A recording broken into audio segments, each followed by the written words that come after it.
welcome back to my YouTube channel. It's Legally Sheeds here, tuning in for another video. Hope everyone's doing well and feeling great. Now, if you tuned in last week, you'll know that I said I was going to talk about how to manage studying your LPC part-time and your master's part-time whilst doing full-time employment. I did say that I was going to do a whole nother video to address it, and here it is. So, a little bit of background. I am a recent graduate of my LPC and my master's.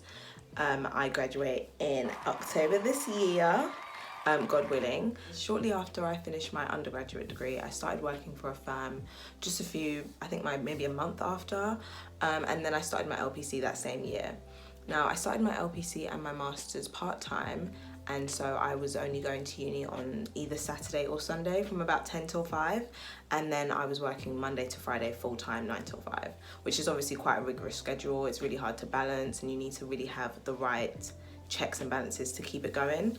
Now, I'm just going to get into some tips and tricks on how I managed it, and hopefully that will help. So tip number one, I would suggest definitely getting your time management and your organisation skills in check, because those two are so vital to succeed in the LPC and succeed in life generally. So I had a study planner, which I often use to write down what I needed to do each day, and then I got to tick it off as a little rewarding exercise. I just liked things like that.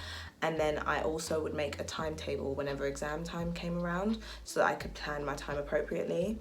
In terms of every day after work, I would do 1 to 2 hours of, studying or revision, just to make sure I was consistent, because a little bit each day goes such a long way. It's so much better to just stay consistent and just do a little bit each day rather than having to cram it all at the end, because we've all done that during undergrad. So yeah, I would say time management and organisation is so key. Tip number 2 would be to request study leave from your employer. So when I was working, I requested study leave for exam dates, because when you have annual leave, it's just not enough for you to use it for all your revision and all your exam dates. So if you put your case forward the right way and you really convince them that you need it and it's helpful for them and for you, then they'll definitely give that to you, which I found so helpful, because it meant that I could take off some time using my annual leave for revision, and then the actual day of the exam I wouldn't need to worry about being at work. Tip number 3, have at least one good study partner. It literally cannot hurt. My mum always used to drill in me the importance of having a good study partner, because you're always able to bounce ideas off of each other and help each other. And also it really helps if you miss a session like I did, you'll be able to get the notes, which is so important.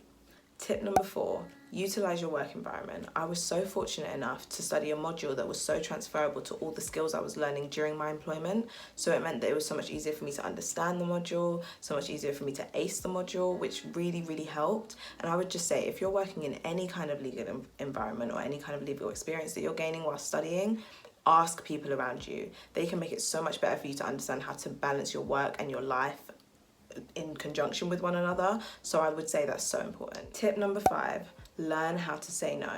If your friends want you to come out all the time, just tell them you can't. If you can't, just be like, listen, I'm behind in my work, I've got an exam coming up, I just can't come out with you guys.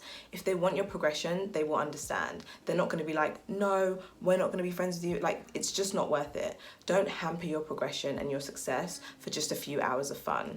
Tip number 6, drop your pride. Honestly, if you need help with something, ask. I remember when I was younger, I never wanted to ask for help. I always felt like, oh my God, no, I don't want them to know I don't know it. It's just the worst way to work. I'd much rather go into an exam knowing I understand everything that they could possibly ask me and I can apply it in any way that they ask me to do it, than to just hide behind this smoke and mirror, not understanding what you're doing, and then you just fail the exam. It's just not worth it. Ask if you need help. Honestly, no one's going to remember that you had to ask for loads of help. They're just going to think, oh, you know what? She was smart enough to realise that she didn't understand this, and now she does. So I just think that's so important. Drop the pride. Tip number 7, take breaks. Take study breaks, spend time with your friends, spend time with your family, pray, meditate. Those are all things I did, and they definitely kept me sane whenever the stress tried to overcome me, because if you don't take breaks, you'll just power yourself out and you won't be able to work efficiently, which means you'll actually just be wasting your time. So yeah, take breaks. Tip number 8, don't waste your lunch breaks. I understand that obviously when you're working, you just want to relax when you're on your lunch break, but sometimes use it to study. If the day before you just wanted to watch the new series of TV, or you wanted to chill, or you wanted to sleep, or you had to make dinner, whatever the reason is, you're now behind. So why don't you use the next day during your lunch break to catch up? That means that when you're going home the next evening when you need to study, you don't have to do 2 lots of work. It's just too much. And also I feel like when you do that, sometimes it relieves a lot of pressure. I know so many times when I couldn't be bothered to study in the evening and I just was like, you know what? Tomorrow I'm going to study in my lunch break, because now it will just lift the weight up and I won't need to stress about it the next day. Tip number 9, maintain your nutrition and focus on your health.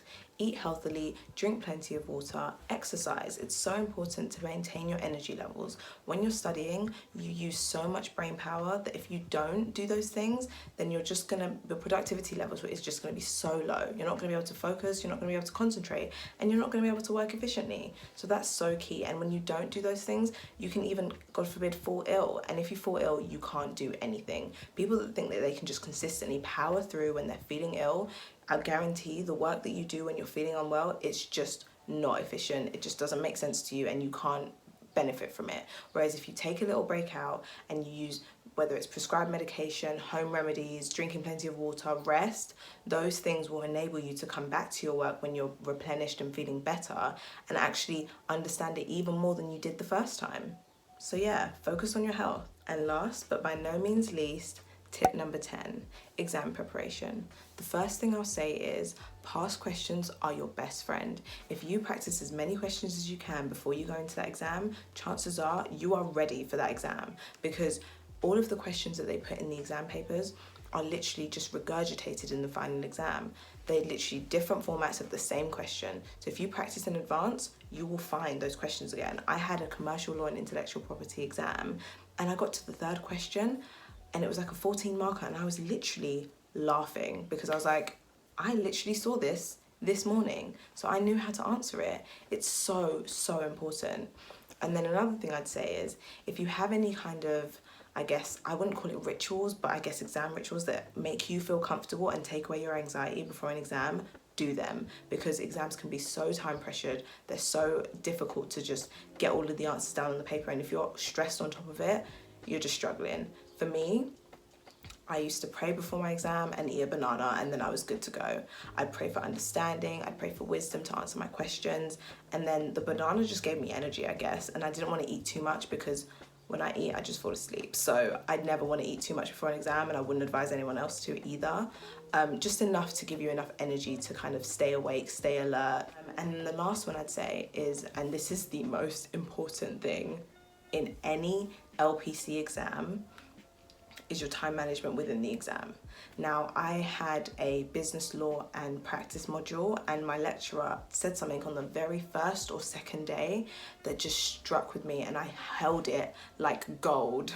She said, when you get a question, let's say for example, you get a 14 marker, she told me you times 14 marks by 1.8 minutes to determine how much you would spend on each question.